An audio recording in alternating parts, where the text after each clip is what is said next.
Ang bisa. Yes. Sagad sa kung pag-anhi dinhi, halos kasagarang mga mamahayag, mugamit yun og basihan nga mao ang Biblia. Simple lang pangutanan na po, Mr. Speaker. Ang imo bang gibasa, Biblia o imong notebook? Ha? Kini siya Ang bisa na ba? nasa dugtong humiga sa Biblia. Kung tumagalan ko, Tubag lagi na. mga panangkutan ng kasigikan. Ang ako pangutanan, kung sa imong gibasa, Biblia o Nasa notebook? Biblia ulikan. Kiki nasa dugtong humiga sa Biblia. Wa po nangutan ng kasaligikan. Oh, ayaw na to. Ang Itubag ako na ka. pangutanan, simple. Kung ano ako tubag. Simple lang Oh, ang pangutanan. nasa dugtong humiga sa Biblia. Ama na. Ayaw ko sa Tumagalan ko. Sa tinuod, ang imong gibasa karon, ang imong giukap, notebook o Biblia? Answer the question. Lagi ko Ano po, sa pangutanan. Sa Biblia. Kiki sa Biblia. Okay, kaya mo Biblia pangutanan. Notebook sa Biblia. Ganina, naingon nga ganina nga usa lang gyud ka persona ang makagagahom nga Dios. Mr. Moderator, wala pa ningong person. Wala pa ningong Okay. person. So, naay amahan na ay anak. Ha? Sumala sa mabasa, nag-isgot ang Biblia, ang sulatan o amahan o anak. Okay. Kini amahan og anak pinakabok. Ha?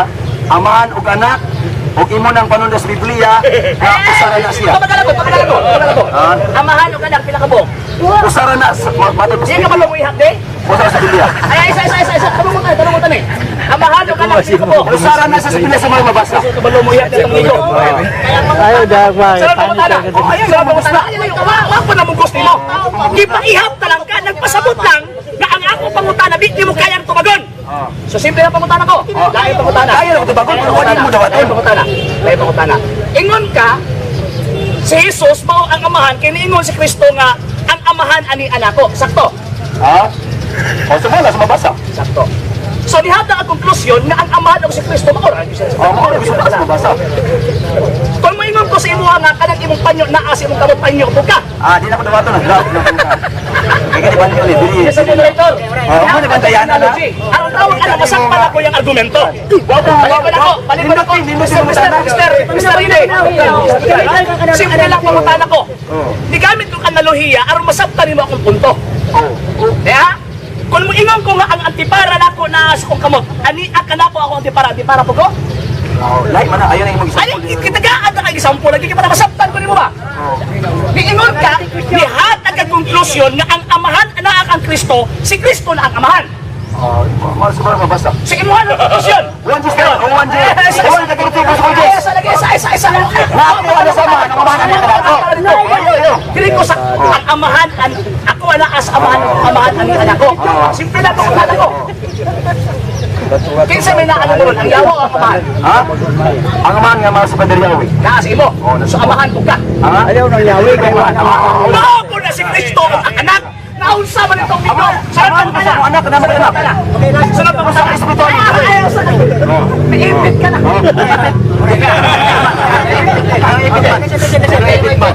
Naibit man. Last question. Okay. Siya rin yung amahan. Yung amahan ko. Ariya. Muna ba tayo na Mr. Moderator? Siya ba tayo ni Mara? Mr. Moderator. Papareha po ka itong isa. Ang argumento sa atong higala, Listen. ang argumento sa atong higala, niingon siya na ang amahan na akan Kristo, ang Kristo na as amahan. Therefore, ang amahan og si Kristo, maora lang sila. Karon, ako sa gipangutana, naabanin mo ang amahan o wala? Ingon siya na ang amahan niya. So, amahan ka po. Pero, na-address Jesus Christ, Joshua. Sa Jesus Kristo, po ka. Sige. Hindi. Oo po na ang amahan og anak na usa ba rin. Templo. Ako templo. Ang ilawat na ko. Ang ilawat na ko ang iyang pangutana. Ang iyang sa pangutana. Pero, kita may ang templo. Kuya nan man ta sa Ibrang Espiritu Santo. Yan naman, ako kisa mo na. Ang amahan niya mo sa Yahweh. Okay, last question. Kining giingon ni Kristo nga mangayo ako sa amahan. Kinsa iyang pangayuan?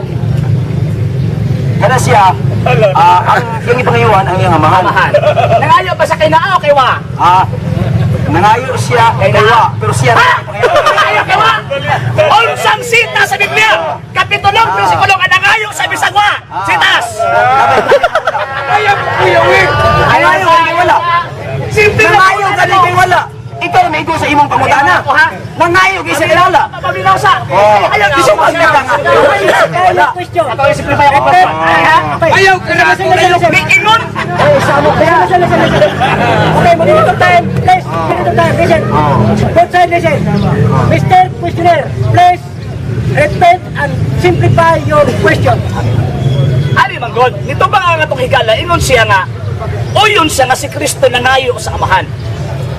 Kay ingon makangasara po ng amahan, so ang po di pasabot kining amahan, yung gasutan nga iyang pangayuan. Wala ni? Wala ni naana siya. Very good, very good. Makagagawang man siya. Makagagawang man siya. Kinaman, asa po Uli, makagagawang na siya. Asa lagi, wala naman tayo kung Sasundan na kasi pangutana. na simple lang. Oh. Kining iyang pangayuan. Itubag ta kasi simple na pagtubag. Pero di ka makatubag kasi dahil pangutana. O lagi, ay kung sisihig mata ba? Kasi dahil pangutana. Okay. Proceed sa lang pangutana. Ani. So, Last question na. okay. Last question. Ingon siya nga na ay gipangayuan. Ya ingon po siya nga katong gipangayuan na ato. Asa na tinuod eh? Katong giingon nang kayo nga wala o ingon na po karog naa. Ngayon kami kay wala. Iyang sabi ba yan? Okay. Kasi Ano? Nangayo siya kay wala. Oh. So wala sige pangayuan. Ha? Nasig pa ngayon, mama. Lagi. Nasig pa ngayon, kasi na. Oh. Nasig pa ngayon, sira na. Okay, kasi na. Bantayan mga politik ko yung pangutana. Kasi na. Okay. Time for rebuttal.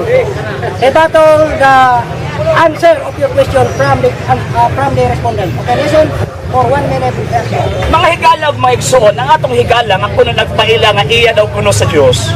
Kung ang problema matwali, ang kutlo, notebook, ang giabli notebook, katagto siyang Biblia nga naa sa iyang atubangan, notebook ang giabli. Which is, ang magwali ka ni Abto siya sa mga apostoles, mag-ukay o kasulatan. Dili, notebook mo yung ukayon.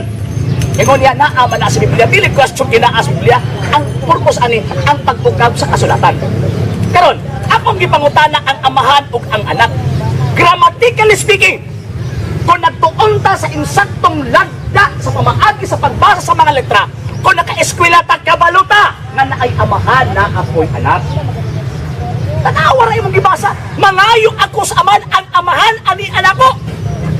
Wa nagpasabot nga ang amahan ni anya siya na pud ang amahan. Pabunda ko sa gipangutana kanina, kay naamanin mo ang amahan ko ka, sa dili pod mao na ang amahan ng Kristo. Ipit ang atong higala. Ang iyang argumento, bangkaruta. Ang iyang argumento, wala makabarog. Kani ang iyang tumang dili pa lang dugay, nagkapingki-pingki, nagkapangga-bangga. Ino na po sa nagipangayuan, kaya na po, ino na po, wa.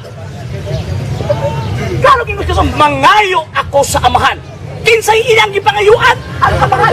Imposible managwa ang amahan niyang gipangayuan. role nga ang sympathizer. Nung tinukod ka walay amahan nga yung gipangayuan, kanang Kristo ang imong ila. Dilim private. Bugos ng Namatay role yan. Pilipina. Dili mapugan gabi. Eh, ang tinuod nga Kristo na ay gipangayuan. Kinsa gipangayuan? San Juan 14:16-26, mao ang iyang amahan.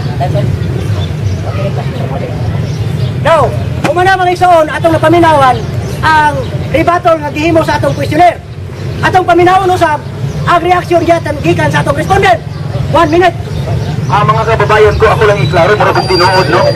Para kung tinood, may pang-grade 1 kayo, makasabot pa, kumingon ta nga, basa sa notebook, pero nasikan sa Biblia. Oh, mas taas, mas labaw ba sa grade 1? Mas labaw ba sa grade 1? Pero, nagpakabuang. Tama ang kasulatan. Ano rin panabot, di makasabot. Tingnan ako siya, nasa notebook, pero gikan sa Biblia.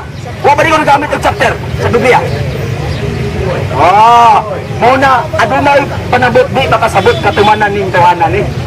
Muna di angay na ito ituhuan ni.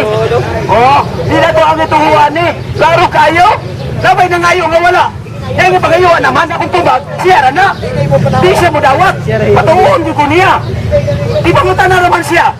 Adunay ba yun ang amahan? Pero iskutan na yung amahan sa Biblia, mauna si Yosa Bisaya, mauna si Jesus Christ. Baka ka na dia, hawa na mo dia. Masapog na mo sa tinuod na pagsulunan. Kaya ko nakuha na ka. I and my father are one. Hindi kay diwa. Okay. Tapos na. Okay. Mr. Respondent, tapos na ang imong obligasyon sa atong unang questionnaire. open niya puntas ng utana. Isa una mo utana. Punta lang sa kayo. Sa mga dugang videos and informations, just click like, subscribe, then click the notification bell for more updates.